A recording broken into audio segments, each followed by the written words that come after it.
भट्ट साहब कनाडा से होके आए हैं, तो आज हम उनसे कनाडा के बारे में जानते हैं कि हर बंदा, हर पाकिस्तानी कनाडा जाने का ख्वाहिशमंद क्यों है।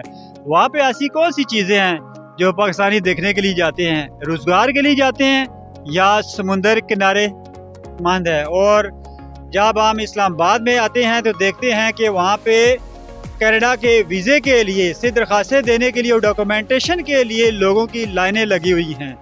ऐसी क्या बात है कनाडा में आया कि पाकिस्तानी जो हैं वो रोज़गार के लिए जाते हैं या समुंदर किनारे के लिए?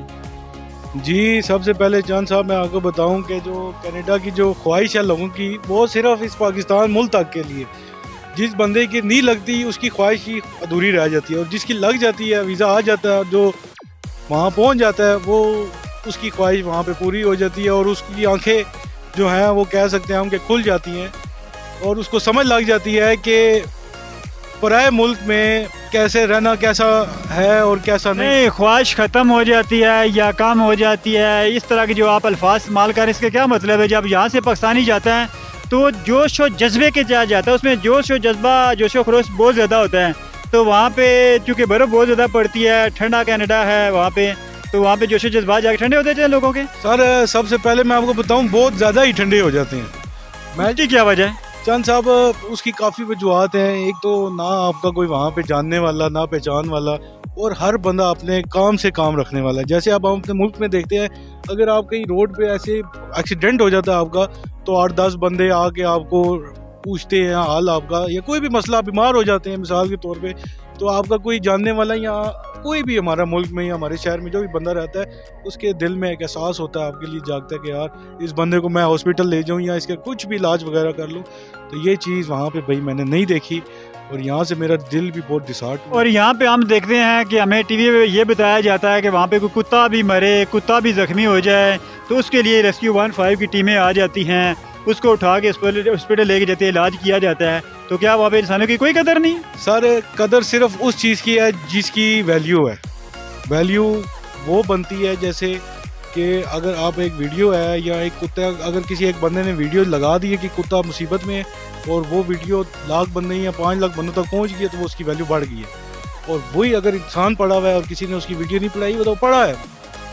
ये फिर कनाडा तो ना, ये तो पाकिस्तान हो गया ना। जैसे पाकिस्तान में बहुत सारे मसाइल हैं, हर बंदा मसाइल में उलझा हुआ है और उसका कोई पुरसाने हाल नहीं है। पुलिस और जो सरकारी इदारे हैं उसको कोई भी नहीं पूछते हैं, और अगर किसी के साथ छोटी सी ज्यादती हो जाए उसको सोशल मीडिया हाईलाइट कर ले तो उसको हुकूमत भी तवज्जो देती है। ये तो फिर वो कनाडा तो ना, वो तो पाकिस्तान हो गया ना। ये पूरी दुनिया में ही ऐसा हो रहा है चंद सजाद साहब, पूरी दुनिया में ही ऐसा हो रहा है। जो चीज़ हाईलाइट होती है उसी पे एक्शन लिया जाता है, और इतने केसेस और इतनी चीज़ें जो पेंडिंग पड़ी हुई हैं वो आप और मुझे तो पता ही नहीं है ना। तो सबसे बड़ी चीज़ ये है सर। तो जो समुंदर किनारे पड़े होते हैं उसके बारे में बताएं ना हमारे चैनल के नाज़रीन। जी, वो तो एक गोरे हैं, वो ब्रिटिश भी होते जिसके लिए पाकिस्तानी बिलखुसूस जाते हैं वहाँ पे। जी जी, वो उधर तो मुख्तलिफ, अब कनाडा के अपने लोग भी हैं, और मैक्सिकन, मोरक्को, यूरोप और यूके और यूएसए, यहाँ के लोग भी आते हैं। वो तो लोग हैं जो वो इस्लाम नहीं है, मुसलमान नहीं है वो लोग, जिस वजह से उनमें तो ये चीज़ आम है, और उनके लिए ये चीज़ कुछ तो ये जो मुसलमान वहाँ पे जाते हैं, इनको क्या हो जाता है वहाँ पे? ये भी कपड़े उतार देते हैं वहाँ पे? काफ़ी मैंने ऐसे मुसलमान देखे हैं जो वाकई कपड़े उतार देते हैं, वो भी उसी रंग, उनके रंग में रंग जाती हैं। जो मेन चीज़ ये है कि वो उनके रंग में रंग जाते हैं। हमारे जितने पाकिस्तानी ओवरसीज़ हैं, आप किसी को भी देख लें, वो यही चाहते हैं कि आखिर हम पाकिस्तान ही जाएँ वापस। क्यों भट्ट साहब ये बताएं, आप संजीदा हो रहे हैं, तो वहाँ पे जब जो जाने की आपकी ख्वाहिश क्या थी? आपकी ख्वाहिश तो होगी ना, मैं भी समुंदर किनारे जाऊँगा, देखूँगा। जो टीवी पे आप देखते रहते हैं, कपड़ों बगैर कपड़ों के गोरे गोरे लोग समुंदर किनारे पड़े, वो भी तो आपकी तो ख्वाहिश होगी ना। आप क्या ख्वाहिश लेके गए थे? सर मैं तो बेसिकली विज़िट के लिए गया था। मैं देखने गया था कि हम पाकिस्तान में रह रहे हैं, हमारा मुल्क, हमें इन्वायरमेंट का एक पता है। जो कनाडा है, मैं उसको देखने गया था कि वहाँ पे क्या मामलात हैं, कैसे लोग रहते हैं, ज़िंदगी कैसे बसर करते हैं, और वहाँ की ज़िंदगी कैसी है। मैं बेसिकली वहाँ की ज़िंदगी देखने गया था। मेरा तकरीबन 1.5 महीने का ट्रिप रहा है, लेकिन बहुत अच्छा रहा है अल्हम्दुलिल्लाह। अच्छा, एक बात आपने मुझे बड़ी जो है ना बताई थी, मैं उस पर सोचता भी रहा कि आपको कोई मिली थी खातून वहाँ पे कनाडा की, किसी और मुल्क की थी, ठीक है? तो उसने आपसे कहा था कि आप इस्लाम को छोड़ें, हमारे मज़हब में आ जाएं।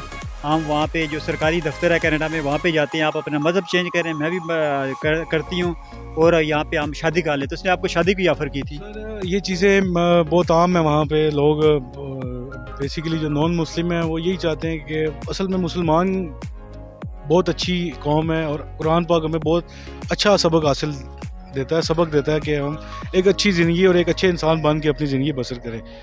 अब मुख्तलिफ रिलीजन हैं और कुछ लोग इस मुसलमानों को अच्छा नहीं समझते। और मैं जब गया था तो मेरे एक अपार्टमेंट था, उसी अपार्टमेंट के साथ मेरे नेबर थी, उन्होंने मुझे ये एक बात की थी कि अगर आप अपना रिलीजन छोड़ते हैं तो मैं आपसे शादी करने के लिए तैयार हूँ। लेकिन मैंने उसको साफ जवाब दिया, क्योंकि मुसलमानियत जो है वो एक सबसे बड़ी नेमत और दौलत है सर। वो बंदा कहे कि अगर एक साइड पूरी दुनिया की दौलत रख दे और एक साइड पे आपको इस्लाम रख दे, तो मैं तो यही कहूँगा कि आपको इस्लाम को ही उठाना चाहिए बजाय दौलत। लेकिन इसके बदले में वो आसाइशें बहुत ज़्यादा देते हैं, घर, नौकरी, पैसा, शादी, हर चीज़। सर ये आसाइशें इसी दुनिया तक के लिए। हमने इस दुनिया में कितना टाइम रहना, 80 साल रह लेंगे, 50 रह लेंगे, हमें तो अपने कल का नहीं पता कि हमने कल भी ज़िंदा रहना है तो नहीं। हम इस दुनिया की शोहरत और आसाइशों के लिए हम अपनी अगली दुनिया जो हमारा मकसद है आगे, वो हम अपना क्यों ख़राब करें। तो जो पाकिस्तानी अभी कनाडा जा रहे हैं, इतनी धड़ाधड़ लाइनें लगी हुई हैं यहाँ पे इस्लामाबाद में, कराची में, जहाँ कहीं भी कनाडा के ऑफिस हैं वीज़े के लिए काम कर रहे हैं, इस्लामाबाद, कराची और लाहौर में। तो वो जो पाकिस्तानी बाकी भी जाने की जो ख्वाहिश रखते हैं, उनको आप क्या पैगाम देना चाहेंगे? सर उनके लिए वो अच्छी बात है, अपने लिए वो अच्छा फ्यूचर सोच रहे हैं। अगर वो उनका पाकिस्तान में हालात नहीं वो अपना स्टेबल कर सकते पाकिस्तान में, इसमें कोई ममानियत नहीं है, वो जाएं, हर मुल्क में जाएं, अपना कारोबार करें। लेकिन मैं आपको बता दूं, आखिर उन्होंने इसी मुल्क में वापस आना लाजमी है, लाजमी। बेशक वो उधर के नेशनल हो जाएं, बेशक जो मर्जी हो जाए, अपना मुल्क कोई भी बंदा नहीं छोड़ सकता सिवाय उसके जो मुल्क दुश्मन है, बस।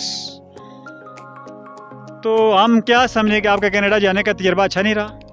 मेरा तो सर बहुत अच्छा तजर्बा रहा है, और मैं बस सबको यही मशवरा देना चाहता हूँ जितने व्यूवर्स हैं कि अपना आगे का सोच के ही कदम उठाया करें।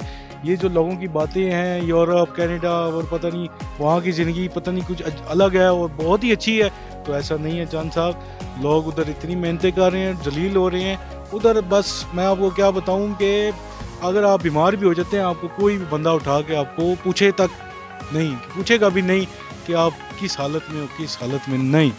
तो ये चीज़ें एक बहुत हैं। और काम कारोबार सर आसान कहीं भी नहीं है।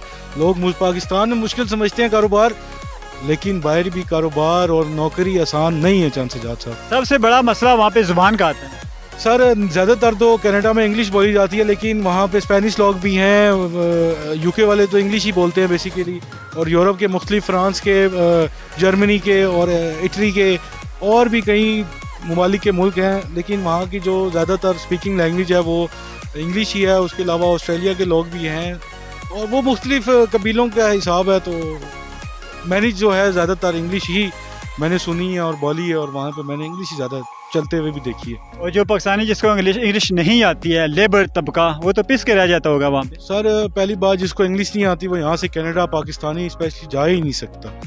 कनाडा जो है वो एलिजिबल बंदों को अपने पास वीज़ा देता है, अपने पास बुलाता है। जो नॉन एलिजिबल बंदे हैं उनको कनाडा कभी भी वीज़ा नहीं देता, और ना नॉन एलिजिबल बंदा कभी भी कनाडा नहीं जा सकता जब तक वो उनकी रिक्वायरमेंट्स में पूरा नहीं उतरता। और जिसमें सबसे मेन चीज़ आपकी ज़बान है। अगर आप उनकी ज़बान नहीं बोल सकते तो आप क्या करेंगे उधर जाके, आप कैसे सर्वाइव कर सकते हैं? इसका मतलब ये है कि कनाडा जो है वो कनाडा की हुकूमत ये चाहती है जो किसी भी मुल्क के अच्छे शहरी हैं वो सिर्फ हमारे मुल्क में आएँ। बिल्कुल, एक तो अच्छे शहरी और दूसरा अमीर शहरी। हर मुल्क की यही प्रेफर होता है कि दूसरे मुल्क से अमीर लोग हमारे पास हैं, ना कि मज़दूर तकबा लोग। वो सिर्फ तब बुलाते हैं जब उनको ज़रूरत होती है मज़दूरों को, या इसी नौकरी की जब भी आप देखते हैं रिक्वायरमेंट्स आती हैं उनकी, तो वो सिर्फ तब जब उनकी ज़रूरत हो। और सिर्फ पाकिस्तान से नहीं, वो पूरी दुनिया से बुलाते हैं, और वो पूरी दुनिया की कंट्रीज़ को एनालाइज करते हैं कि कौन से मुल्क के बंदे सही ईमानदार काम करने वाले मुल्क के बंदे हैं, और वो तभी उन लोगों को अपने पास बुलाते हैं काम के लिए। चले, शुक्रिया भट्ट साहब। आपने भी देखा कि भट्ट साहब ने अपने जो कनाडा जाने के तजर्बात थे वो बयान किए हैं, आप भी अगर कनाडा से होके आए हैं या वहाँ पे मौजूद हैं या जाने की ख्वाहिश रखते हैं तो आप हमें कमेंट्स में लाजमी बताइएगा। आपको हम जो दूसरे मुल्कों में पाकिस्तानी गए हैं उनके भी इंटरव्यूज़ दिखाएंगे और कनाडा के अलावा भी बहुत सारे मुल्कों में भाट साहब होके आए हैं, उस दूसरे मुल्कों के बारे में बाद में वीडियो अपलोड करेंगे। आपको ये हमारी वीडियो कैसी लगी, वीडियो को लाइक करें, कमेंट्स करें और हो सके तो ये दूसरों को शेयर भी कर दें। मिलते हैं एक नई वीडियो के साथ। अल्लाह हाफिज़।